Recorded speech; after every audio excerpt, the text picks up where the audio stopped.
Bienvenue dans Être et Savoir, le magazine de l'éducation de France Culture. On se retrouve tous les lundis en direct désormais à 20 h et en podcast 24 h sur 24. En ce jour de rentrée, je l'ai dit, nous allons écouter des enseignants raconter leur métier sans phare. Nous avons toujours, j'en suis persuadée, beaucoup à apprendre en théorie et en pratique sur la manière dont la classe se déroule une fois la porte refermée. Elles et ils sont Instagrammeurs, TikTokers, YouTubeurs et professeurs des écoles. Alors parler de l'école sur les réseaux sociaux est si intéressant. Raconter la vie scolaire, en fait, est une tradition bien ancrée. Avant les posts Instagram, etc., il y avait les blogs et bien entendu des livres très nombreux sur la vie des profs. Et donc, les enseignants vidéastes que nous avons choisi d'inviter s'inscrivent dans une vieille démarche, montrer l'école au quotidien, loin des discours lénifiants sur la beauté de leur métier, alors qu'il est si peu attractif dans les faits. Aussi, il s'agit de porter un regard réflexif et critique sur la manière et la possibilité de bien l'exercer, ce métier d'enseigner aujourd'hui. Bien entendu, la différence avec les réseaux sociaux, c'est la proximité offerte par l'image artisanale, les interactions permises par les voies numériques et cette adresse si directe au public. L'ensemble donne l'impression d'en apprendre plus sur l'école. En tout cas, c'est mon impression, c'est peut-être tout à fait le cas. D'ailleurs, on va voir avec ces invités quand ces professeurs nous expliquent in situ ce qui se joue derrière la porte de leur classe. C'est vrai qu'on sent qu'il se déroule quelque chose de très spécifique humainement et scolairement. Alors on comprend mieux encore à quel point ces deux aspects humains et scolaires sont liés surtout à l'école primaire. C'est le moment de vous saluer. Bonsoir Anna. Bonsoir. Vous êtes professeure des écoles, ne soyez pas surprise, dans l'Académie de Paris, créatrice des comptes Instagram et TikTok La Vie d'enseignante et ambassadrice de l'association L'Enfant Bleu. À vos côtés, Émilie Henrault, bonsoir. Bonsoir. Alors, pour certaines, je vais dire le prénom et d'autres le nom de famille, c'est votre choix et on y reviendra. Vous êtes professeur des écoles depuis 20 ans dans l'Académie de Paris également, créatrice de la chaîne YouTube et des comptes Instagram et TikTok Qui fait l'école et auteur du livre éponyme qui vient de paraître chez Hachette. Charivari, on va l'entendre tout à l'heure. À vos côtés, Mouhamadou, bonsoir. Bonsoir Louise. Vous êtes professeur des écoles dans le Val-de-Marne, dans l'Académie de Créteil, créateur des comptes Instagram et TikTok Balance pour la Balance et auteur d'un livre qui sort également chez Hachette, Le Prof 50 Histoires vécues. Ce qui est intéressant, c'est qu'on a mélangé la maternelle et l'élémentaire, puisque Mouhamadou et Anna, vous êtes en élémentaire et Émilie Henrault en maternelle. L'ensemble, c'est l'école primaire, c'est bien de le rappeler. Comment s'est passée la rentrée, Émilie? La rentrée était harassante, c'était prévu, mais elle s'est très bien passée. Et pour vous, Anna, c'était une bonne journée? Excellente rentrée. Je pense que c'était une de mes meilleures rentrées. J'appréhendais d'avoir un double niveau cette année. CE1, CE2? CE1, CE2, tout à fait. Et j'étais ravie de rencontrer mes élèves. Et j'ai déjà un petit aperçu de ce que ça va donner. Et je suis très, très heureuse, très excitée. Vous avez fait déjà un post? Vous préparez quelque chose pour en parler? Oui, ça arrive à la suite de notre émission. Parce que ça fait partie de cette rentrée spéciale de faire une rentrée et puis d'arriver tout de suite chez France Culture pour pouvoir parler de notre métier. C'est un aller-retour entre la pratique et justement un moment pour réfléchir à notre métier. Vous êtes d'accord toutes les deux, et je vais passer la parole à Mouhamadou, sur l'aspect réflexif d'Instagram, ou est-ce que je me raconte pas un peu des histoires en y voyant un espace de réflexion, parce qu'après tout, les vidéos sont très courtes. Émilie Henrault. Alors elles sont effectivement courtes parce que c'est le format qui veut ça, mais elles sont le fruit de réflexions, moi de mon côté d'années de réflexion. C'est juste qu'aujourd'hui j'arrive à synthétiser et peut-être vulgariser des choses, des questions que je me pose depuis longtemps. Et donc qu'est-ce que vous en pensez, Anna? En fait, je vous force à vous voyez alors que vous êtes collègues, même si vous n'êtes pas dans le même établissement. J'ai le sentiment que quand on est enseignant, on est assez seul finalement dans sa classe et que les réflexions qu'on a, on a peu de gens avec qui les partager. Alors on a ses collègues dans l'école, mais c'est pas toujours possible parce que les journées sont très très chargées. Et les réseaux sociaux, c'est un endroit dans lequel on peut partager ces espèces de trouvailles ou ces questionnements directement avec les gens. Et je trouve qu'il y a un véritable écho parce que même les gens qui ne sont ni enseignants, ni qui ne travaillent pas dans la pédagogie sont intéressés. Moi, je reçois beaucoup de messages de personnes qui font des métiers complètement différents et voilà, qui sont curieux et qui sont heureux d'avoir une réflexion sur l'école, parce qu'elle appartient à tout le monde. Alors, ce qui est fou, c'est le nombre d'abonnés. Alors, le seul réseau sur lequel je traîne un peu mes guêtres, c'est Instagram et aussi Twitter, mais vous y êtes moins. Alors, 253 000 abonnés sur Instagram pour Anna, 283 000 à peu près pour Émilie. Mohamedou, vous êtes le Benjamin de la bande. Enfin, en âge, je ne sais pas, mais vous avez 154 000 abonnés sur Insta. C'est déjà beaucoup. Votre rentrée, c'est demain. Donc, je ne vous demande pas comment ça s'est passé aujourd'hui. Est-ce que c'est un exutoire pour vous? Les réseaux sociaux? Ouais. Pas un exutoire, non. Juste un moyen de pouvoir peut-être toucher un peu plus de monde et de pouvoir échanger avec des personnes qui ne sont pas forcément du milieu, comme disait Anna, parce que ça nous apporte, oui, je crois, un aspect réflexif qu'on n'a pas forcément, parce qu'encore une fois, on est relativement esselé dans nos classes, et les réseaux sociaux nous apportent un autre retour, en fait, celui de collègues qui peuvent entrer en contact avec nous, et celui de personnes qui sont en dehors de l'école, mais qui sont aussi intéressées par le monde de l'école. Et c'est ça qui est un peu paradoxal peut-être, c'est que l'école, c'est un lieu qui, on a l'impression que les gens s'en délaissent un peu, mais qui est foncièrement intéressant pour les gens. Voilà. Même quand on a quitté ce lieu, je crois qu'on continue à se poser des questions et les réseaux sociaux sont un moyen de continuer à en discuter. Alors évidemment, moi, ça m'intéresse toujours et toutes les formes d'expression sur l'école m'intéressent. Est-ce que, à travers les publications que vous pouvez décider de faire, il y a aussi l'idée de rétablir des vérités sur l'école, sur le métier aussi tel qu'il se pratique, Émilie?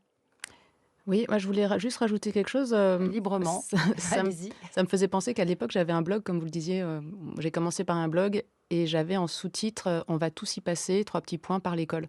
Et on y passe tous. Et je pense que c'est ça aussi qui fait qu'on touche tout type de public, hein. C'est qu'on a tous, c'est une culture commune et on a tous des souvenirs, des enseignants qui nous ont Ouais. marqués, Même pour des traumas aussi. Enfin, moi, je le Absolument. vois beaucoup avec les parents, par exemple.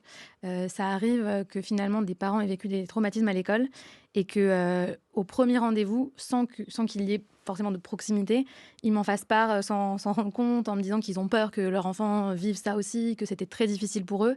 Et, et finalement, de réparer. Enfin, j'ai l'impression qu'on peut aussi réparer le lien euh, à l'école des parents à travers un lien avec les enfants. Et moi, je trouve que Ça, quand... c'est ce que vous faites en tant qu'enseignante, mais c'est ce que vous faites aussi sur TikTok et Instagram? Moi, la majorité des messages que je reçois, ce sont des gens qui me disent si seulement j'avais pu à l'école avoir des enseignants qui étaient pleins de joie, qui aimaient leur métier, j'ai tellement souffert à l'école, ça me fait tellement de bien de voir des gens qui aiment enseigner, et soit ça, soit vis-à-vis de leurs enfants. Et j'ai l'impression que oui, ça répare aussi. Alors, je précise que l'idée dans vos publications n'est pas de dire que c'est facile tous les jours, même si on ressent une certaine joie et un plaisir même parfois à enseigner chez chacun de vous trois. Mais je reviens à ma question sur les idées fausses qui circulent sur l'école, par exemple sur le temps de travail des enseignants. Montrer qu'on travaille et qu'on travaille beaucoup, ça fait partie peut-être d'un désir, non? Je sais pas. Dites-moi, de rétablir la vérité qui veut répondre à Madou. Encore une fois, c'est paradoxal, je crois, parce que les gens se diront peut-être que puisqu'on a le temps de produire des vidéos et de les poster sur les réseaux sociaux, alors finalement, on ne travaille pas tant que ça. Voilà, ou qu'on se donne le loisir d'occuper un autre poste qui n'est pas le nôtre.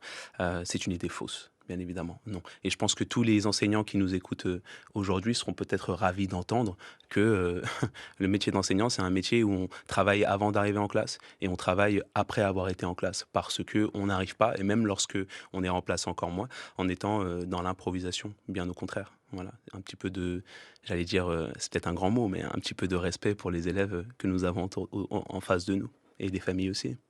Émilie Henroux, je vous donne l'occasion de répondre, puisque tout à l'heure, vous avez souhaité dire un peu autre chose Oui. sur rétablir, en fait, une belle image auprès de ceux qui ne l'auraient pas du métier d'enseignant, et puis dire comment se déroule le travail, finalement. Alors, moi, j'ai pas une volonté de rétablir quoi que ce soit.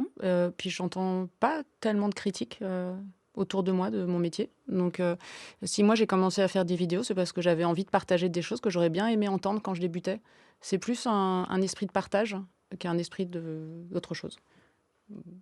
Des Et puis, éléments sur la manière de conduire sa classe, sur la pédagogie? voilà, comment on fait quand un enfant, refuse de travailler, un autre qui crache par terre, qu'est-ce qui se passe, quand 2 enfants sont en conflit? Est-ce qu'on intervient? Moi, c'est plutôt des astuces comme ça que je donne, plus autour de la gestion de classe, sur, la posture d'enseignant. Qu'est-ce que c'est que de porter sa cape d'enseignant? Et une fois qu'on la porte, comment on fait pour, transmettre, des savoirs, mais aussi des valeurs?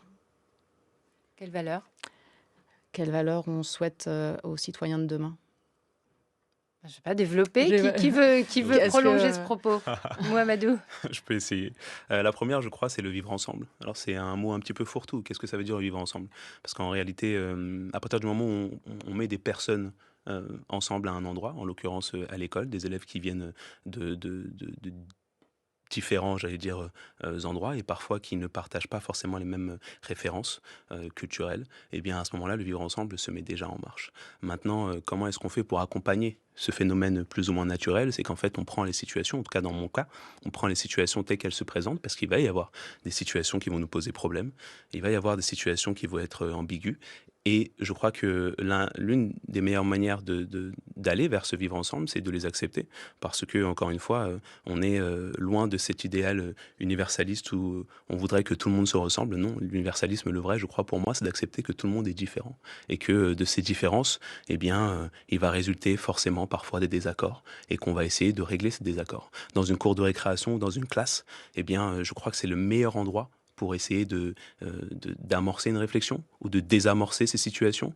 pour que plus tard, on puisse appeler ce qu'on a vécu ensemble à l'école une expérience sur laquelle on aura pu bâtir justement ce vivre ensemble. Donc l'école, à cet égard-là, je crois, est une espèce de laboratoire social en fait, et qu'il ne faut pas se priver des choses que l'on rencontre pour essayer d'en tirer le meilleur apprentissage possible. Alors, le vivre ensemble, en fait, c'est au programme de Tout à fait. l'école Absolument. maternelle. C'est mentionné. C'est pas une Tout à fait. formule comme ça qu'on se plaît à répéter parce qu'elle serait jolie ou c'est pas non plus une formule bien pensante. Enfin, on Tout peut à penser fait. que c'est bien pensant. En tout cas, c'est inscrit dans les programmes de l'école de la République. On a commencé à parler un peu de politique. Bah, on peut donner peut-être un élément de contexte. Nicole Belloubet est ministre de l'Éducation démissionnaire. Est-ce que ça compte quand on est enseignant d'avoir tel ou tel ministre de l'Éducation, par exemple, là, d'être dans cette période, pour l'instant, d'attente politique? Alors, à ceux qui podcastent l'émission quelques jours plus tard, peut-être que la situation va se résoudre, mais enfin, on aura à passer cette rentrée avec une ministre démissionnaire. Ça compte Ça une compte ministre? énormément Anna? ça compte énormément parce que nous, enfin en tout cas pour ma part, moi je guette, j'attends. Le fait qu'il y a quand même un manque de continuité parfois, ça nous impacte directement. On a tout de suite des conséquences dans nos programmes, dans nos classes, etc. Et puis forcément, le ministre de l'Éducation nationale, il va donner il va donner une direction voilà, aux années à venir. Et donc, c'est assez important de savoir qui est à la tête du ministère. Et puis, nous, on est vraiment, c'est notre patron, quoi. Donc, on veut savoir qui est notre patron. Alors, on va continuer à parler du contexte particulier du moment. Je suis allée voir Guylaine David. Je pense que vous savez qui c'est, mais je leur explique quand même aux auditeurs. C'est la j'allais dire co-commissaire, mais c'est pas une exposition dont on parle. C'est la co-secrétaire générale du syndicat d'enseignants SNU, IPP, FSU. C'est le syndicat majoritaire aujourd'hui dans le premier degré. Elle parle également de l'isolement des enseignants, de l'utilité de la circulation de la parole sur les réseaux sociaux et donc des gros dossiers du moment. On est dans un métier, professeur des écoles, qui est quand même très solitaire. C'est-à-dire qu'il y a de moins en moins de travail d'équipe et de collectif. Et le fait de vouloir partager ce qu'on fait, c'est aussi intéressant. Ça peut être intéressant pour les enseignants qui se retrouvent dans des situations identiques ou qui veulent aller chercher sur Internet des différentes situations. Donc oui, c'est quelque chose qui peut être intéressant, mais tout dépend aussi comment on prend les choses et ce qui est donné sur Internet, parce qu'il y a beaucoup de choses, effectivement. Il y a une multitude d'avis sur cette question. On va partager des expériences de vie professionnelle. Ça peut effectivement avoir un intérêt. Là où ça peut être plus compliqué, c'est si on donne des fiches recettes et qu'on considère que c'est les bonnes recettes pour enseigner. Parce qu'il n'y a pas de bonnes recettes pour enseigner. Chaque situation de classe est différente. On doit s'adapter à différentes situations de classe. Et même en tant qu'enseignant, on sait que d'une année sur l'autre, on va adapter, on ne va pas toujours faire la même chose. Donc là aussi, c'est cette question de ne pas être dans, on va dire, la méthode qui va révolutionner les choses. C'est aussi ça qui est gênant, c'est quand on pense qu'avec sa propre méthode, on va révolutionner l'éducation. On sent bien que cette volonté d'aller chercher sur les réseaux sociaux ce qui est le mieux pour sa classe, c'est aussi qu'on ne le trouve pas dans sa situation professionnelle. C'est-à-dire que le manque de formation individuelle et surtout le manque de formation collective, formation continue, formation initiale, tout ça depuis ces dernières années, ça manque cruellement à l'école. Et donc peut-être que c'est aussi une façon d'aller chercher dans ces situations de classe ce qu'on pourrait mettre en place sur sa classe. Est-ce qu'on peut saisir la réalité de ce qu'est l'école aujourd'hui, juste en parlant à titre individuel et même collectif? Moi, ça me gêne toujours quand c'est des conseils. C'est toujours en fonction de la situation dans la classe. Et il faut de multiples situations de classe pour pouvoir dire « Ah bah oui, mais il y a des mécanismes qui se mettent en place et c'est comme ça qu'on va améliorer l'apprentissage des élèves. » Et puis, on ne cesse de dire, nous aussi, à la FSUS-NUPP, ce qui est très important, c'est la recherche en éducation, la recherche en pédagogie et en didactique, qui doit aussi nous conduire à exercer notre métier avec les pleines capacités, en tout cas sur ce domaine-là. Donc ça ne remplacera jamais cette recherche en éducation qui est pour nous essentielle. Guylaine David, quels sont pour vous les gros dossiers de la rentrée? On parle de l'école primaire, maternelle et élémentaire, donc. On est dans une rentrée qui, tous les ans à peu près, ont le même registre. Est-ce qu'on aura un enseignant devant chaque classe? On sait qu'on va avoir des problèmes de remplacement cette rentrée dans le premier degré, parce qu'on n'est pas sûr d'avoir des enseignants toute la semaine devant les élèves. Ça, c'est une première chose. Donc la question de l'attractivité, elle reste quand même essentielle. Il va falloir vraiment qu'on fasse quelque chose. Et qu'est-ce qui va se passer par rapport à la mise en place de la réforme du choc des savoirs de l'année dernière? C'est-à-dire que ça concerne aussi le premier degré, dans le sens où les évaluations nationales sont généralisées à l'école élémentaire. Et puis, les nouveaux programmes qui, s'ils ne sont pas parus encore, vont se mettre en place à la rentrée 2025. Donc, il va y avoir des formations d'enseignants. Ces nouveaux programmes, je rappelle, ils ont été refusés par la communauté éducative, puisque nous avons voté contre les programmes en Conseil supérieur de l'éducation de façon très majoritaire. France Culture. Être et savoir. Louise Touret. Voilà, un petit jingle, une petite virgule qui permet de faire cesser les bavardages des enseignants dans le studio. Beaucoup d'actualités assez brûlantes pour l'école, des nouveaux programmes en cours de préparation. Ils sont contestés. Une situation difficile en termes d'attractivité du métier qui doit aussi vous interpeller. Alors, on va revenir sur d'autres propos de Guylaine David, mais est-ce que vous avez l'impression, c'est peut-être un peu naïf de vous le demander comme ça, qu'en parlant du fait d'enseigner et du fait d'être professeur des écoles de manière positive, vous aviez peut-être donné envie à des gens de devenir professeurs? Anna? Oui, j'ai le sentiment, et c'est même pas un sentiment, c'est des retours aussi, des messages qu'on m'envoie, où j'ai souvent des gens qui me disent « Moi, c'était mon rêve d'être maîtresse, mais j'ai jamais osé sauter le pas. Et en fait, j'ai envie de passer le concours. » Alors, je ne sais pas si c'est suivi vraiment ensuite de véritables actions, mais en tout cas, je trouve que c'est génial. Moi, j'avoue que c'est un métier que j'envisageais pas tellement, en fait, à la fac. Pourtant, c'est un métier qui me convient tout à fait. Et je pense que la raison pour laquelle je ne l'envisageais pas, c'était que ça ne rentrait pas dans les métiers qui étaient effectivement attractifs. Mes amis qui étaient avec moi à la faculté, qui ont fait des parcours assez similaires, ils font des métiers, parfois ils sont avocats, médecins, etc. Et professeur des écoles, ça ne rentrait pas finalement dans les métiers attractifs quand on avait envie de faire des études longues. Et je le regrette parce que j'aurais voulu en fait commencer ma carrière peut-être plus tôt. Et aujourd'hui, à partir du moment où j'ai mis le pied dans une école, je savais que c'était le métier qui était fait pour moi.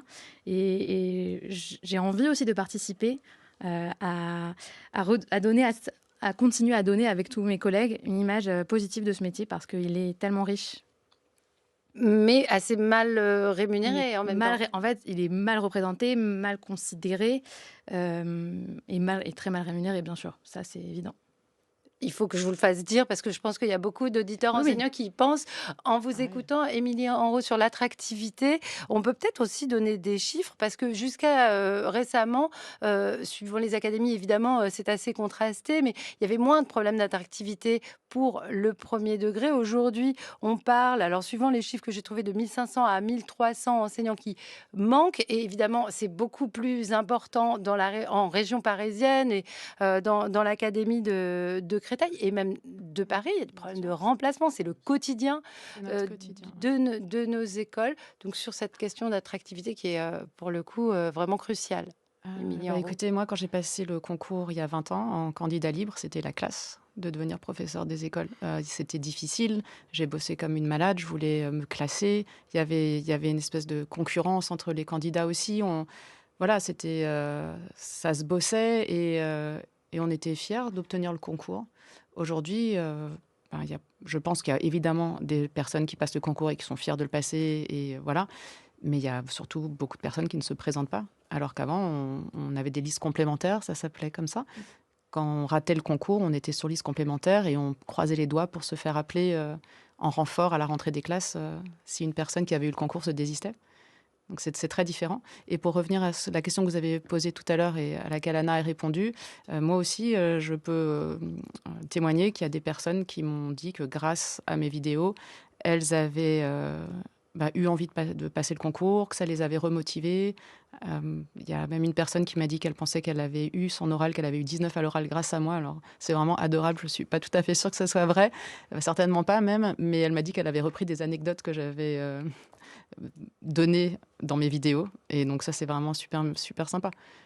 On m'a interpellée dans le bus hier, alors que je lisais oui. votre ouvrage, Ah, pour génial. me demander si c'était bien et me faire part d'un désir provoqué par vos vidéos de devenir enseignante. Moi, j'étais contente. Ça m'a rassérénée dans le fait que j'avais une bonne idée en vous invitant. En tout cas, j'ai pu mesurer une forme de popularité. Même question, Mouhamadou, mais je vais la tourner un peu autrement parce que déjà, il y a beaucoup moins d'hommes chez les enseignants du premier degré. Les femmes sont aussi majoritaires dans le second, mais vraiment majorité écrasante de femmes en primaire et encore plus en maternelle. Il y a peu de personnes issues de l'immigration ou simplement de personnes qui s'identifient comme noires. Et ça, c'est aussi une réalité de l'école. Parfois, dans une école, tous les enseignants sont blancs, alors qu'il y a une grande variété chez les élèves. Je dis très tranquillement, n'étant pas blanche moi-même. Est-ce que est-ce que vous voulez aussi changer l'image de ce que peut être un enseignant, d'où il peut venir, à quoi il peut ressembler finalement, Mouhamadou?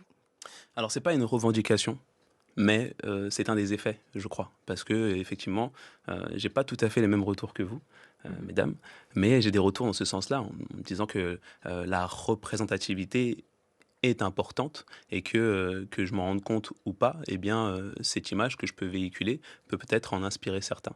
Il y a une des histoires que je raconte dans le livre à ce propos. Non, je ne cherche pas à faire changer de manière active les mentalités sur ça, mais je sais bien que étant à cette place-là, eh bien, ça peut compter pour certains. Ceci dit, je sais aussi que le fait que je sois un homme dans ce métier, un homme noir, fait que il y a certaines problématiques, ou en tout cas c'est comme ça que moi je le pense, c'est comme ça que je me place. Il y a certaines questions sur lesquelles je ne me sens pas légitime. Quoi qu'il arrive, comme vous l'avez très bien dit, eh bien c'est un métier qui est à 80% au moins occupé par des femmes, et par conséquent je suis en minorité dans ce milieu. Donc à aucun moment je ne me présente comme étant le représentant de cette institution, et je crois que ça se ressent dans mes vidéos parce qu'encore une fois, je n'ai pas les mêmes retours que mes collègues, et en même temps, ce n'est pas non plus ce que je recherche, à donner une image, le terme que vous avez employé est intéressant, une image positive du métier. Ce que j'essaye de faire, c'est de raconter des situations qui me semblent réelles. Si c'est réel, ça peut être positif, ça peut aussi être négatif. Et si c'est négatif, on va aussi en parler parce que c'est réel. Voilà moi ce qui m'intéresse. Et je crois que les gens l'entendent assez bien, et c'est différent, mais c'est chouette aussi, je crois. Moi, je trouve que tu fais énormément de bien à l'éducation nationale. Et ça fait plaisir voilà, d'avoir un prof qui ressemble aussi à nos élèves, à nos petits garçons noirs qui sont dans nos classes et qui voient que des maîtresses blanches de toute leur scolarité. Et heureusement qu'il y a cette représentativité-là. Et puis c'est un sujet aussi que tu abordes beaucoup sur ta page et je trouve que c'est nécessaire. En fait, c'est quand on enseigne, on est face à tellement de sujets de société importants, notamment les problèmes de discrimination, de racisme, mais aussi, je ne sais pas si on va en parler, de violences qui sont faites aux enfants. Et comme on est vraiment en première ligne finalement de ces problèmes de société, je trouve que c'est important aussi qu'on ait une parole là-dessus, quelle qu'elle soit, qui soit en accord avec notre neutralité, enfin voilà, mais qui puisse, voilà, qu'on puisse nous entendre aussi sur ces sujets-là parce qu'on le vit vraiment au quotidien. C'est très important chez vous trois, en fait, la manière dont les relations humaines se nouent au sein des classes, c'est-à-dire qu'il faut répondre parfois à des formes d'agressivité des enfants, mais tout simplement des conduites brutales, le fait de voir doubler dans une file pour faire une activité sportive, mais aussi des mots racistes ou encore des questions qui tournent autour de violences dont on pressent qu'elles ont lieu dans la famille. Ce sont donc des questions qui dépassent la pédagogie. On va en parler de la pédagogie, mais qui dépasse la pédagogie. Et je me suis demandé comment on arrivait, et j'imagine que c'est très complexe, à doser le rapport à la fois au savoir et aux soins. Je ne sais même pas comment je dois le dire. On utilise souvent le mot de care en anglais. Comment vous voyez les choses? Comment vous lisez les choses? C'est un difficile équilibre. Et parfois, ce qui est... Émilie en haut. Oui, ce qui est difficile parfois, c'est quand justement le quotidien l'emporte sur l'envie de transmettre. C'est-à-dire qu'on a préparé son cours, on a telle matière, il faut voilà, suivre les programmes et tout d'un coup, on a une situation familiale d'un enfant ou une situation de classe qui fait qu'on est obligé de mettre de côté les maths, le français, les savoirs fondamentaux, comme ils s'appellent, pour gérer ça, pour gérer, vous dites care, moi je dis lien, l'humain. Le soin. Et puis aussi, je pense que on a avant tout un métier humain. Évidemment, la pédagogie, elle a une place très importante et c'est aussi c'est une passion et savoir comment transmettre, de quelle manière le faire pour que les enfants, ça leur serve véritablement et qu'ils aient une scolarité agréable, c'est important. Mais pour moi, à titre individuel, c'est beaucoup plus important le lien. Parce que c'est ça qui va construire la personnalité de l'enfant. C'est ça qui va permettre à l'enfant ensuite de faire des choix libres, éclairés, de se faire confiance, de faire confiance aux adultes. C'est beaucoup plus ça finalement que la manière ou la pédagogie qu'on va choisir. Et je trouve que les quelques études que j'ai lues, parfois parce que j'étais face à des questionnements, soit en neurosciences, soit en pédagogie, en sociologie, elles montrent qu'en fait, il y a toujours, les professeurs, ils ont toujours plein de manières d'aborder les sujets en classe, que finalement, il y a toujours tellement différentes manières de transmettre qu'elles fonctionnent toutes. Mais que ce qui compte, c'est la posture de l'enseignant. C'est la bienveillance avec laquelle il va regarder ses élèves, c'est l'écoute qu'il va avoir, c'est son positionnement dans la classe. La confiance qu'on a... voilà, c'est quand l'enfant sait qu'on lui fait confiance, quand il a compris que ça allait venir de lui et que nous, on était là pour... applaudir ses réussites d'une certaine façon. Il peut apprendre tout et n'importe quoi. Et c'est vrai que les méthodes, peu importe. Oui. À une époque, la grande bataille, c'était la globale ou la syllabique. Merci. Et ça m'a toujours fasciné, ce grand débat, parce que de tout temps, les enfants apprennent à lire. Et ce qui est important, est-ce que c'est pas plutôt je sais que tu vas y arriver?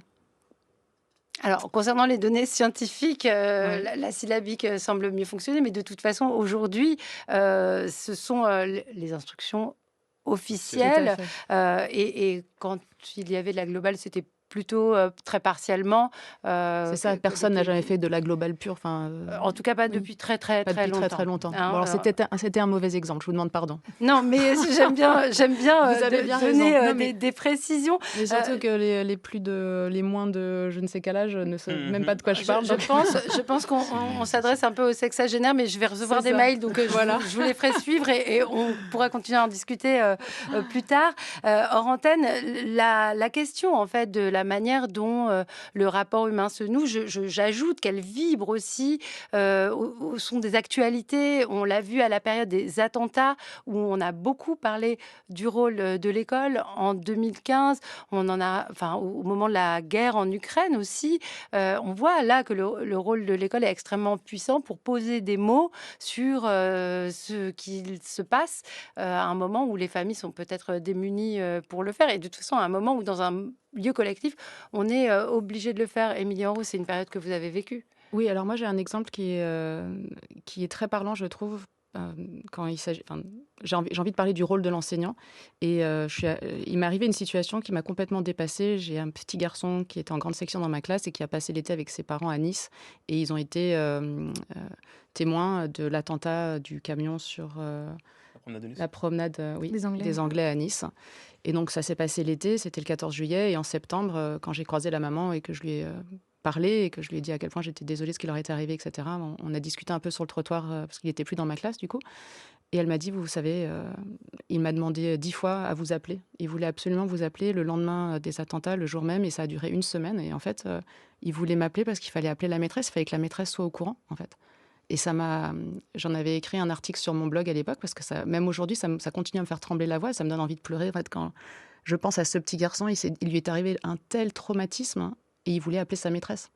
C'est complètement fou, en fait, le rôle qu'on a en tant que professeur des écoles. Absolument. Et je crois qu'en fait, vous l'avez très bien dit, hein, mais les deux sont indissociables, en fait. Le soin, le savoir, les deux vont ensemble. On a, je crois, à tort, besoin peut-être de penser que l'école est un lieu fermé, un cadre fermé, et que les élèves, une fois qu'ils y arrivent, sont comme des pages blanches, j'ai envie de dire, ou des pages noires pour ce qui me concerne. Mais non, pas du tout. Ils arrivent à l'école avec leur expérience de vie, et il faut savoir l'accueillir aussi, comme Émilie vient de le dire. Ils rentrent en classe avec tout ça, et parfois, même lorsqu'on n'est pas là, ils pensent à nous parce qu'ils ont besoin d'un lieu dans lequel peut-être qu'évacuer n'est pas le bon terme, mais en tout cas un endroit pour pouvoir en parler. Ça ne veut pas dire que dans les familles, on ne puisse pas le faire. C'est juste que parfois, on a besoin de répéter à d'autres personnes ce qu'on a déjà dit, même à nos proches. Et l'école reste ce lieu-là. Et quand on parlait tout à l'heure de vivre ensemble, c'est aussi cela. La manière dont on va accueillir cette parole, les termes que nous aussi, on va employer en retour. Vous parliez tout à l'heure d'émeutes. Est-ce qu'on va parler d'émeutes? Est-ce qu'on va parler de révolte? Est-ce que, de quelle manière est-ce qu'on va rentrer en fait parfois dans l'imaginaire des enfants aussi pour les aider à avancer, parce que c'est ça, c'est ça qu'on vise en réalité. En tout cas, les deux, pour moi, je crois, sont indissociables. Il faut pouvoir s'occuper des enfants pour pouvoir ensuite peut-être avoir la prétention de leur apporter du savoir. Et si je puis juste rebondir, Anna, parce que ça m'a donné envie de dire quelque chose. J'ai le sentiment aussi que souvent on parle de ce lien qu'on a avec les enfants que dans les moments de détresse. Donc on va parler du harcèlement scolaire. Quel est le rôle des enseignants lorsqu'il y a du harcèlement? Le rôle des enseignants lorsqu'il faut parler de sujets d'actualité douloureux. Mais ce lien, il n'existe pas que lorsqu'on a affaire face à du harcèlement, il est là au quotidien et il est tellement puissant, tellement beau et on peut justement parler de harcèlement avec nos élèves parce que tout au long de l'année, on crée un lien avec eux et une véritable relation qui dure 1 an, parfois plus, mais voilà. Et moi, c'est aussi ça que je trouve qu'on met en avant chacun à notre manière et qui est important pour nous. Sans prendre la place d'autres professionnels de santé, bien évidemment, parce qu'on reste avec notre casquette d'enseignant. Ça ne veut pas dire que parce qu'on est capable d'écouter parfois, et parfois aussi d'apporter les éléments de solution, on se soustrairait à un psychologue ou non, pas du tout. C'est des choses qui sont absolument différentes et qui peuvent peut-être être complémentaires. Voilà, donc on est à notre place et on accueille les élèves qu'on rencontre tels qu'ils sont. Je suis d'accord avec toi, surtout quand il y a des situations qui nous dépassent complètement. Absolument. Et ça arrive fréquemment. Et ensuite, on essaie d'être des points de relais, peut-être aussi. On doit travailler ensemble, d'ailleurs. Enfin, absolument. On a besoin des psychologues, des assistantes sociales, on a besoin de tous les gens qui travaillent autour, parce que quand on est là, on est tous les trois, mais on sait que dans une école, il n'y a pas que des enseignants, il y a aussi des AESH, il y a tout un personnel qui travaille éducatif et qui est tellement important dans la vie des enfants aussi. Les animateurs, je tiens à souligner leur On va faire présence. une petite transition parce qu'on voulait écouter aussi un petit peu votre travail avec un extrait d'une vidéo que vous avez publiée récemment, Émilie Enrault.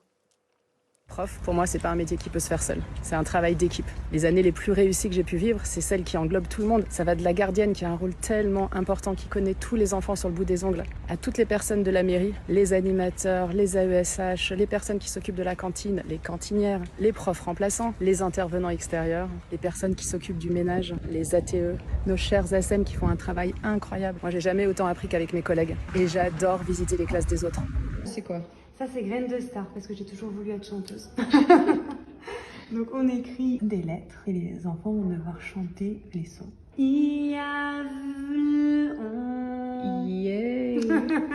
Et en échange, j'aime ouvrir les portes de ma classe et faire entrer les personnes. Ça permet de se renouveler, de piquer des idées aux autres. Ouais, c'est trop bien ça. Des aimants hyper costauds. D'échanger sur ses pratiques. Et avec la roue, on travaille à 2, c'est ça? Voilà, on peut travailler tout seul ou à 2. Si on ne connaît pas le phonème, on peut appuyer pour avoir la bonne réponse. D'être dans le mouvement, d'être dans la recherche permanente. Et ça me motive. Voilà, on parle des autres personnels de l'école. Je crois que c'était important de le faire en ce jour de rentrée. Donc, sur ce compte Qui fait l'école, qui est le vôtre, Émilie Enrault. Je rappelle que vous sortez un livre en cette rentrée qui est publié chez Hachette. Il faut quand même qu'on évoque un peu la pédagogie, la question du partage des pratiques pédagogiques. On l'entendait en début d'émission. La formation, et on le dit très régulièrement ici, donc la formation continue est un peu à la peine en France. On manque d'heures de formation. L'organisation aussi est questionnable. Et donc, on va vous écouter, vous, Anna, la vie d'enseignante, parler de pédagogie au moment de la rentrée. Je me suis demandé s'il y avait des études à ce sujet. Eh bien oui, il y a eu plusieurs études qui ont été menées sur les différentes dispositions de la classe et finalement, elles ont un peu toutes la même conclusion que je vous donne en fin de vidéo. Quand on pense à la disposition de la classe, la première étape, c'est de définir son objectif. Par exemple, si on souhaite le calme, certaines études ont montré qu'il valait mieux opter pour une disposition en rangée. Et de manière assez évidente, ce sont les îlots qui vont favoriser la collaboration entre les élèves. Maintenant, parlons de participation. Moi. Toutes les études que j'ai lues montrent que les élèves qui sont assis au premier rang participent toujours davantage et que la participation en classe est un facteur de réussite. Participer favorise les compétences cognitives des élèves. Pour favoriser la participation du plus grand nombre d'élèves, une très bonne disposition serait la disposition en U. Et maintenant, un sujet avec lequel tous les enseignants se cassent la tête chaque année, le plan de classe. Les études ont montré que lorsque le plan de classe était pensé par l'enseignant, il favorisait les apprentissages. En fait, il permet une répartition beaucoup plus équilibrée des élèves dans la classe, et le mieux, c'est évidemment de le changer au fil de l'année. Il vaut donc mieux éviter que les élèves qui arrivent en premier prennent les meilleures places et créent ainsi un sentiment d'injustice chez les autres. Bon, allez, maintenant je vous donne la conclusion à laquelle sont arrivées toutes les études que j'ai lues. Il n'y a pas de disposition de classe idéale. Tout est une question de connaissance de ses élèves et d'objectifs d'apprentissage. La classe est aussi un lieu d'expérimentation pédagogique et c'est important de le vivre comme tel. Une petite vidéo de la vie d'enseignante. Alors, c'est pas très long, mais vous parlez très vite et le montage est extrêmement rapide. On apprend pas mal de choses. C'est important de partager aussi des savoirs sur l'éducation, pas seulement ce que vous faites, mais ce que vous avez puisé dans vos lectures. Bah oui, exactement. C'est typiquement, là, cette vidéo, je l'ai faite en arrivant en classe et en me disant, comme à toutes les rentrées, comment est-ce que je vais organiser les tables en fonction de ma classe, de la superficie. Et je suis allée me renseigner pour savoir s'il y avait une disposition idéale. Et donc, quand on a fait des recherches, qu'on a trouvé des choses intéressantes, on a envie de les partager. C'est vraiment ça, être prof, finalement, c'est partager tout ce qu'on a envie, tout ce qu'on aime et qu'on trouve intéressant avec les autres. Donc, je l'ai faite à l'école. Je parle très vite, je suis navrée. Non, mais on me fait souvent le retour. Je trouvais ça intéressant par rapport au rythme de France Culture. Mais est-ce que vous continuez à fréquenter des formations continues? Qu'est-ce qui est différent dans ce qui vous est délivré au sein des inspés par l'Éducation nationale dans le cadre de ces formations? Oui, alors il y a le réseau Canopé, par exemple, qui est vraiment une source de formation à la fois en ligne et sur place, qui est vraiment assez riche, je trouve. Et puis, Ce qui est différent, c'est que j'ai l'impression qu'on se forme un peu tout au long de la vie et ça, tous les profs l'ont toujours fait en fonction des pistes qu'ils avaient envie de creuser. Je pense qu'on a tous, on est beaucoup auto-formés en fait. On lit chacun de son côté, on va participer aux formations qui sont importantes pour nous ponctuellement parce qu'on va avoir peut-être des élèves en situation de handicap dans les classes. Et donc, c'est vraiment chacun qui pioche dans les formations qui lui conviennent le mieux, quoi. Alors, il y a une pionnière sur ce sujet de la formation et de la pédagogie. Je voulais vous donner à entendre le son de sa voix. C'est Charivari, de son vrai nom, Delphine Guichard, professeure des écoles dans l'Académie d'Orléans-Tours. Elle est autrice d'un blog de ressources pédagogiques, Charivari à l'école, hyper utilisé par de nombreux enseignants.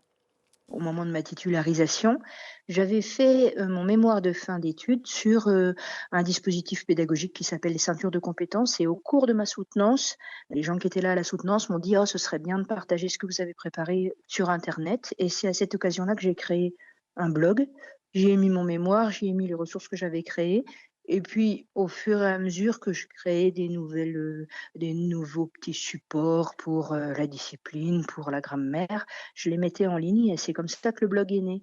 Et c'était en 2008, donc ça commence à dater un peu. Et à cette époque-là, on n'était pas beaucoup.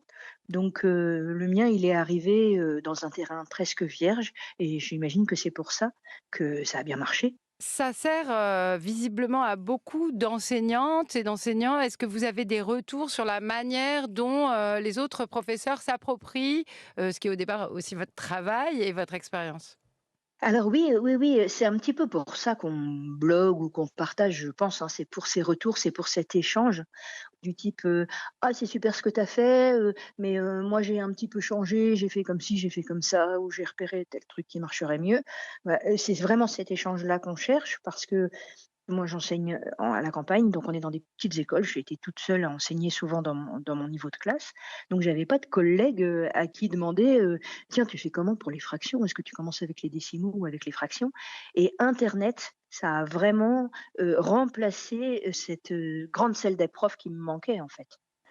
Moi, ce que j'aime, c'est échanger avec les profs autour des ressources que j'ai créées ou évidemment autour des ressources qu'ils créent parce qu'aujourd'hui, il y a plein de profs qui partagent ce qu'ils créent, ce qu'ils ont mis en place et ça crée voilà, une immense salle des profs nationale, voire mondiale, parce qu'on échange même avec des profs francophones du monde entier, voire anglophones du monde entier aussi. Alors c'est vrai que moi, en partageant ce que je fais, j'avais plutôt l'impression de montrer comme, le métier était technique et comme le métier était difficile et ne s'improvisait pas.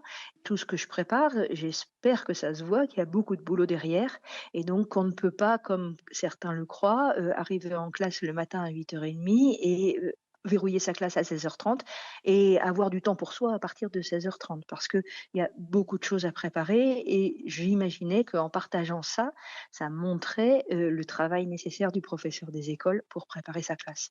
Maintenant, certains diront qu'il y a des professeurs qui ne vont pas trop préparer et qui vont prendre des choses toutes prêtes sur Internet. Moi, je n'y crois pas trop. Il y a peu de choses qu'on puisse prendre comme ça et qui soient vraiment clés en main et pour lesquelles on n'a pas trop besoin de se les approprier. Ce qui est certain, c'est qu'on enseigne énormément de disciplines et qu'on ne peut pas tout inventer. Donc forcément, notamment les enseignants débutants, moi je leur dis appuyez-vous sur les manuels, appuyez-vous sur ce que vous trouvez sur Internet, parce que de toute façon, autrement, on y passe ses nuits à préparer 5, 6 disciplines pour la journée du lendemain. Maintenant, pour que la classe se déroule bien, il faut vraiment s'approprier chaque discipline.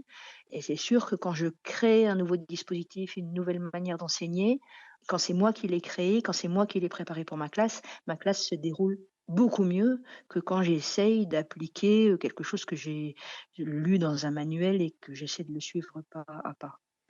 J'avais travaillé 15 ans en entreprise, j'ai été cadre dans la maîtrise d'ouvrage des projets informatiques et j'avais une image des profs. Et vraiment, mes premières années, ce qui m'a le plus frappé, c'est l'investissement de mes collègues.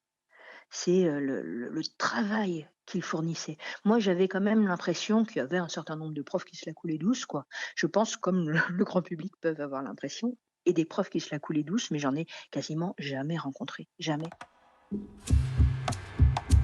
France Culture. Être et savoir. Louise Touret. Donc Delphine Guichard, autrice du blog Charivari à l'école, qui est très très utilisé, je le rappelle, par les enseignants du premier degré, parle du manque de valorisation du métier, mais aussi on peut parler des ressources qui sont aujourd'hui données gratuitement à la communauté enseignante. C'est aussi un travail qui n'est pas reconnu. Le nombre d'instits, pardon, je vous ai coupé, mais le nombre d'instits qui fournissent du travail gratuit comme ça, des PDF, des choses téléchargeables gratuitement, qui passent leur week-end. Et voilà, je trouve ça formidable. Mais franchement, merci.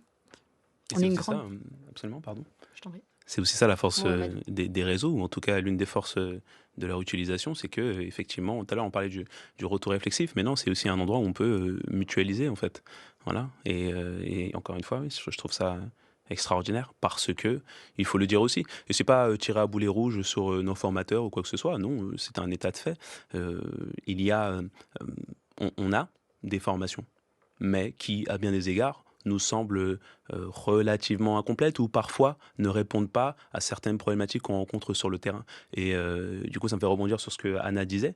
On a besoin, c'est une nécessité, de s'auto-former. Alors on s'auto-forme comme on peut et les réseaux sociaux sont une manière de le faire. Nos lectures personnelles sont des moyens de le faire parce que on n'a pas, encore une fois, ce vivier ou ce répertoire où on pourrait puiser sur des questions qui parfois ne sont pas du tout mises en lumière en réalité. Par exemple, tout à l'heure, on parlait des questions de discrimination. Voilà, alors ça fait un peu cliché pour moi de dire ça, mais les situations que je rencontre, souvent, je n'ai pas d'éléments à proprement parler dans mon cursus, parce que moi, j'ai fait, comme beaucoup d'autres, le Master MEF, et je n'ai pas trouvé d'éléments de réflexion par rapport à ces choses, ces dynamiques qui se mettent en place très très jeune en réalité, tout simplement parce que, tout à l'heure on le disait, l'école n'est pas un lieu qui est cloisonné, c'est un lieu qui est en plein milieu de la société. La société est traversée de part et d'autre de mouvements, ou de mouvements, j'ai envie de dire, et parfois aussi, oui, de discrimination, et on n'a pas dans nos programmes, on n'a pas dans nos formations d'éléments qui nous permettent d'appréhender au mieux ces questions-là. Donc oui, on va lire, je sais pas moi, Maboula Soumaoro, on va écouter Kif Taras, on va faire comme on peut, mais c'est des choses qui sont ça, ce sont à côté. D'autres Instagrammeurs et vidéastes qui parle justement des questions de racisme dans la société, de comment les aborder, peut-être aussi avec plus de tact, de savoir, et pas seulement à l'école. Concernant les discriminations, on peut parler du handicap au moment de la rentrée. Je crois que c'est très important. À chaque rentrée, on essaye de recompter plutôt les manques, mais aussi les efforts de l'éducation nationale. Alors, du côté de l'éducation nationale, on parle d'embauche de 3000 postes donc, supplémentaires d'AESH, qui sont les accompagnants dans les classes. Il y aurait presque près de 500 000 élèves, enfin, il y a élèves porteurs de handicap. Moi, quand je fais des émissions sur le sujet, on me dit de dire handicapés. C'est vrai qu'on dit aussi beaucoup porteurs de handicap. Beaucoup ont besoin d'accompagnement humain. On sait que pour les parents, faire des dossiers auprès des maisons départementales du handicap, c'est vraiment un combat extrêmement long, fastidieux, voire inhumain. En tout cas, c'est comme ça qu'il le dit. C'est très douloureux. Et du côté des enseignants, là aussi, un grand manque de formation. Ce sont des situations que vous rencontrez, Émilie Henrault? Oui, ce sont des situations qu'on rencontre, qu'on a tous et toutes rencontrées et qu'on rencontre régulièrement dans nos classes.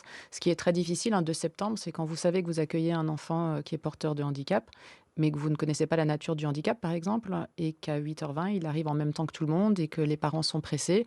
Et que vous vous retrouvez à vous dire, mais bon sang, mais je ne sais rien de cet enfant, comment je fais, de quoi a-t-il besoin, comment ça se passe à la maison pour lui, qu'est-ce que je mets en place. Et en fait, il faut faire classe et il faut aussi s'occuper de ses enfants, ce qui est tout à fait normal et c'est notre travail et ils sont évidemment les bienvenus. Mais qu'est-ce que j'aimerais pouvoir avoir des temps de concertation avec les parents, qu'on puisse se poser autour d'une table, qu'on puisse discuter de tout ça, rencontrer les autres acteurs qui travaillent avec cet enfant, s'il est suivi par ailleurs en orthophonie, en je ne sais quoi.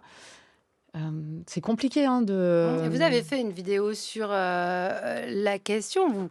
Vous parliez de presque maltraitance institutionnelle aussi envers les enseignants qui sont livrés à eux-mêmes. Alors, j'ai pas utilisé ce mot-là Alors, parce que je oui, me serais moi, pas permis, mais je l'entends et je je ne vous En contredis fait, pas, merci. c'est ce que j'ai compris, mais vous avez un devoir de réserve. Exactement, On va y tout à revenir. fait. Et oui, voilà. Est-ce que quelqu'un veut enchaîner pour moi? Mohamedou, Je vais essayer, oui, on a un Merci. devoir de réserve. Maintenant, comment dire ça poliment? Il y a des moments où en fait on peut pas, on n'y arrive pas. Il y a des moments, c'est ça, on peut Donc pas, on n'y arrive pas, et ça ne serait rendre service à personne, en fait, de faire comme si on y arrivait. Parce que, exactement. encore une fois, ce qu'on a en face de nous sont des êtres humains. Ce sont des êtres humains, et un enfant pour lequel je suis en difficulté, non pas parce qu'il est en situation de handicap, mais parce que je n'ai pas les éléments pour pouvoir l'accompagner comme il se devrait dans sa scolarité, eh bien, je crois que je devrais être en droit de le dire pour qu'on m'entende et qu'on me vienne en aide. Parce que c'est ça, en fait. Si on me vient en aide, je peux venir en aide à la personne qui en a besoin. Si jamais on ne me vient pas en aide, je ne peux pas tendre la main à celui qui en a besoin. Et c'est sa scolarité qui en est affectée. Et je crois que c'est ça qu'il faut entendre parfois. Alors oui, vous avez employé le terme de maltraitance institutionnelle. J'ai envie de dire que parfois, cette maltraitance, si jamais elle existe, elle n'est pas forcément voulue. C'est une question à laquelle il faut réfléchir. Est-ce que c'est une volonté ou pas ? En tout cas, elle est là de fait. En tout cas, ses effets sont là de fait. Et c'est à ces effets qu'il faut s'intéresser pour essayer d'y remédier. Voilà. Et sans se cacher, sans essayer de maquiller la vérité. Parce que la vérité, les gens la voient. L'enfant qui rentre chez lui le soir et qui en parle à ses parents le sait. Ses camarades le voient aussi. Tout le monde le sait en réalité. Donc je crois qu'on n'a aucun intérêt à ne pas en discuter pour essayer de trouver des solutions ensemble. Et parfois, les solutions ne viennent pas des endroits pour lesquels on attend des éléments de réponse. Les réponses ne viennent pas forcément de l'institution. Vous parliez tout à l'heure des parents. Parfois, les réponses ou des éléments de réponse vont venir des familles. Donc il faut avoir des espaces, des temps d'échange avec toutes les personnes qui sont en réalité concernées. Et non pas juste dans des espaces entre nous, dans un entre-soi où on penserait qu'on sait mieux que les autres. Non, il faut tout le monde autour de la table pour qu'on puisse se dire la vérité et avancer tous ensemble. Très souvent, je trouve que les réponses, excusez-moi, très souvent les réponses finalement elles viennent des familles, mais c'est aussi, je trouve finalement on revient souvent à la question de la solitude dans ces situations-là qui sont très difficilement gérables pour nous. On aurait besoin d'un tiers, que ce soit un psychologue scolaire, que ce soit quelqu'un qui est là en fait à plein temps vraiment dans une école et qui puisse nous accompagner pour discuter avec les parents, pour discuter avec nos collègues. En fait, quelqu'un qui puisse ou un système institutionnel en tout cas qui nous permette véritablement d'avoir des vraies discussions, parce que évidemment qu'il n'y a pas de solution miracle quand on a des enfants en situation de handicap dans une école et que on fait comme on peut, mais que effectivement on n'est pas vraiment formé à accueillir des enfants autistes par exemple. Ou même les nombreux 10, les nombreux enfants qui ont des 10, qui ont des grandes difficultés scolaires. En tout cas, ce qu'il faut, c'est du dialogue. Et parfois, on est seul, on n'arrive pas à dialoguer avec les familles. Et on a besoin d'aide, c'est sûr qu'on a besoin de plus d'accompagnement. Et de la formation, on en revient à ça. Émilie ? L'année dernière, moi, j'ai eu le droit à 60 heures de formation sur le TSA, les troubles du spectre autistique. Et j'ai adoré. Et c'est formidable parce que tout ce que j'ai appris, je peux l'appliquer à mes élèves neurotypiques, comme on dit. Et je suis tellement contente d'avoir eu cette formation. Mais c'était après que j'ai poussé un cri d'alarme en disant « Au secours, aidez-moi, parce qu'en fait, je ne vais pas y arriver. » Et je rêve évidemment d'une société inclusive et l'école, elle se doit d'être inclusive. Et Dieu merci que tous les enfants sont les bienvenus. Je retire le Dieu, pardon. Merci. Neutralité, réserve, etc. Non, blague à part, j'en ai perdu le fil de ma pensée. Non, mais l'école est inclusive. Oui, l'école est inclusive. Mais l'organisation et on on aimerait que ça se fasse dans des bonnes conditions.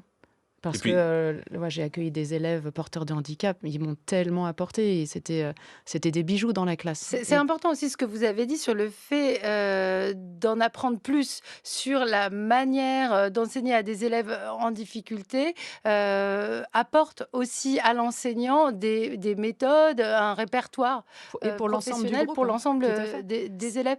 Mohamedou, ça me gêne de ne pas utiliser votre nom de famille, je fais toujours avec tout le monde. Désolé, On va y revenir dans un instant. Rapidement, vous avez une anecdote excellente dans votre livre, Mohamedou le prof 50 histoires vécues, sur un élève en fauteuil roulant et une partie de basket. Absolument. C'est un élève qui, en fait, est en situation de handicap. Et pour faire très très court, parce que je vois qu'il ne nous reste plus beaucoup de temps, l'une des solutions que j'apporte. En fait, c'est pas moi qui l'apporte, c'est la ville dans laquelle j'étais qui l'a apporté. C'est une journée dédiée au handicap pendant laquelle tous les élèves ont pu, grâce à des ateliers organisés par différentes associations, j'ai envie de dire, c'est bizarre ce que je veux dire, tester un tout petit peu le handicap des uns et des autres. Alors, il n'y avait pas que du basket fauteuil, parce que pour l'élève dont je relate l'histoire ici, c'est ce dont il est question. Il y avait tout un tas d'autres activités qui permettaient en fait aux élèves de se mettre à la place d'eux.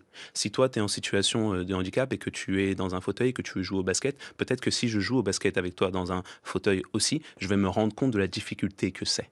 Voilà. Et je pense que lorsqu'on parle d'empathie, eh bien, l'empathie ne peut pas passer par autre chose que le fait d'essayer de se mettre à la place des autres. Donc pas que des cours d'empathie. Absolument. Il faut de la pratique empathique. Voilà, j'ai envie de dire. Et lorsqu'on parle d'inclusion, en fait, je crois qu'on parle de normalité. Et pour normaliser les choses, eh bien, il faut en parler. Il faut commencer par en parler. Et puis ensuite, il faut essayer de se mettre à la place d'eux. Alors, je parle des cours d'empathie. Désolée, je dois passer au dernier sujet parce que les cours d'empathie, et moi, j'entends souvent le sous-texte dans les propos des enseignants. C'est donc voulu par Gabriel Attal, le Premier ministre démissionnaire. C'est toujours comme ça qu'il faut dire. On peut parler de la liberté de parole des enseignants parce que c'est compliqué pour vous. Vous pouvez pas tout dire, en fait, sur les réseaux. Vous dites pas, c'est ça normal, passe par la Bien tête. sûr. Il y a un devoir de réserve. Ça, vous en avez parlé, Mohamedou, dans une vidéo. Salut. Ah, les élections. Qu'est-ce que vous voulez que je vous dise? Au cas où vous ne le sauriez pas, les enseignants du public sont tenus à un devoir de neutralité qui les oblige à rester neutres, c'est-à-dire à ne pas émettre d'opinion sur un certain nombre de sujets sociétaux. Et je prononce ces mots lourds de sens dans le contexte actuel. On pourrait se dire, tant mieux que cette neutralité nous soit imposée, car si l'on avait à enseigner en classe avec nos opinions, ce serait assez problématique, n'est-ce pas? Qui ne voudrait pas d'une neutralité de l'enseignant? Jules Ferry. Ouais, celui à qui l'on donne la paternité de l'instruction gratuite, obligatoire et laïque. Il n'aurait pas apprécié du tout qu'on soit neutre. Dans un discours au Sénat, en 1831, il déclare « Nous avons promis la neutralité religieuse, nous n'avons pas promis la neutralité philosophique, pas plus que la neutralité politique. Nous ne devons que la neutralité religieuse confessionnelle, non la neutralité philosophique et politique. » Lorsqu'on observe que les programmes scolaires changent au rythme des gouvernements, peut-on considérer que ces programmes soient eux-mêmes neutres? Sinon, comment enseigner de façon neutre quelque chose qui ne l'est pas? Peut-on considérer que l'enseignant serve encore la nation ou seulement la volonté de quelques-uns? Lorsque la situation devient extrême et que l'enseignant s'attache tout de même à la neutralité philosophique et politique, peut-il finalement servir des intérêts contraires à ceux de la nation? Pour finir, si l'enseignant était un pion, au service de qui l'avanceriez-vous?